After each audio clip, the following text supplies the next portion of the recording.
ঈদের আগের দিন বাজারে চারদিকে উৎসবের আনন্দ। ছোট ছোট বাচ্চারা বাবার হাত ধরে ঘুরছে। কেউ নতুন পাঞ্জাবি পছন্দ করছে, কেউ রঙিন জামা দেখে খুশিতে লাফাচ্ছে। একটা ছোট ছেলে খুশি হয়ে বলল, বাবা, এই জামাটা নেব, ঈদের দিন এটা পরব। বাজার থেকে নতুন জামা কিনে সবাই হাসি মুখে বাড়ি ফিরল। রাতে সবাই অপেক্ষা করছে ঈদের দিনের জন্য। পরদিন সকাল, বাচ্চারা নতুন জামা পরে বাবার সাথে ঈদের নামাজে গেল।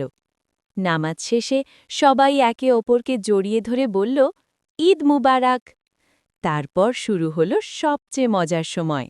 বাচ্চারা দাদু, চাচা আর বড়দের কাছে গিয়ে সালাম করছে, আর বড়রা হাসি মুখে দিচ্ছে সালামি।